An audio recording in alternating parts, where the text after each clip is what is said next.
Friends வணக்கம், welcome to VJS works. இப்போ ஒரு ஸ்நாக்ஸ் ஐட்டங்க டீ டைமில் சாப்பிட்ற மாதிரி.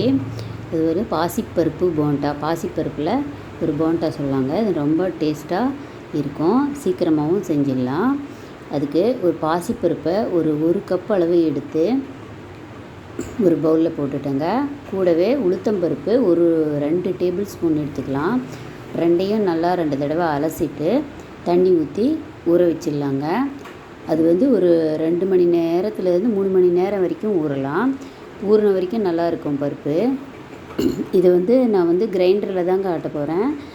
மிக்சியில் ஆட்டுறத விட கிரைண்டரில் ஆட்டினா நல்லா சாஃப்டாக இருக்கும் போண்டா. அதுக்காக தான் பாருங்கள், நான் கிரைண்டரில் போட்டு நல்லா ஊறிடுச்சு. 3 மணி நேரம் நல்லாவே ஊற வச்சுட்டேன். இது கிரைண்டரில் போட்டு நல்லா ஆட்டிடலாம். தண்ணி அதிகமாக சேர்க்கக்கூடாதுங்க. சும்மா ஈரக்கை தொட்டு அப்படியே எடுத்து விட்டால் நல்லா புசு புசுன்னு வந்துடும். கூட இஞ்சி கொஞ்சமாக, சீரகம் 1 டீஸ்பூனு, இஞ்சி ஒரு 2 இன்ச்சு, உப்பு 3யும் சேர்த்து நல்லா ஆட்டலாங்க. பாருங்கள், நல்லா புசு புசுன்னு ஃப்ளப்பியாக வந்திருக்கு பாருங்கள். தண்ணி அதிகமாகவே நான் சேர்க்கல.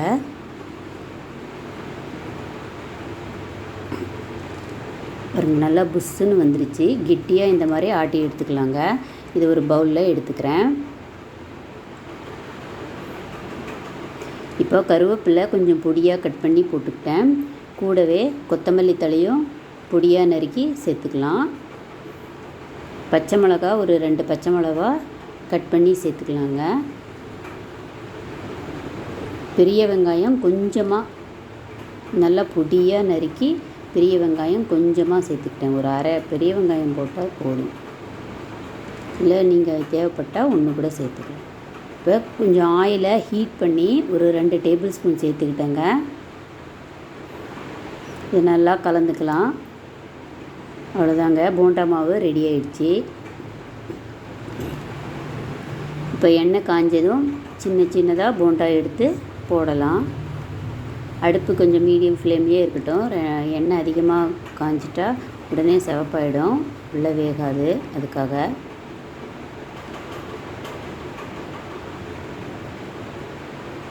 இது ரொம்ப நல்ல சத்தான புரோட்டீன் நிறைஞ்சு இப்போ குழந்தைங்களுக்கு ஏற்ற ஸ்நாக்ஸுங்க. இது விரும்பியும் சாப்பிடுவாங்க பசங்க. 1 நிமிஷம் விட்டு அப்புறமா திருப்பி விடலாங்க.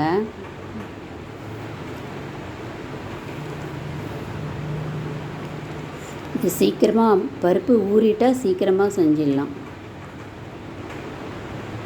இது ரொம்ப சாஃப்டாக இருக்கும், ரொம்ப நேரம் நல்லா டேஸ்ட்டாகவும் இருக்கும். அவ்வளோதாங்க, பாசிப்பருப்பு போண்டா ரெடி ஆகிடுச்சு. இது அதிகமாக வேலை கூட கிடையாது. சீக்கிரமாக செஞ்சு பசங்களுக்கு கொடுத்துடலாம். அதே மாதிரி எல்லா மாவையும் போண்டா போட்டு எடுத்துடலாங்க.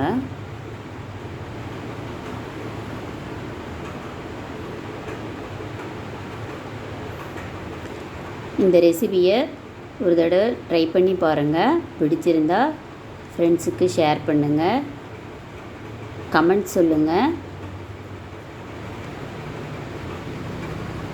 லைக் பண்ணுங்கள், ஷேர் பண்ணுங்கள். விஜேஎஸ் ஒர்க்ஸ் சேனலை சப்ஸ்கிரைப் பண்ணுங்கள். அவ்வளோதாங்க, பாசிப்பருப்பு போண்டா ரெடி ஆயிடுச்சு.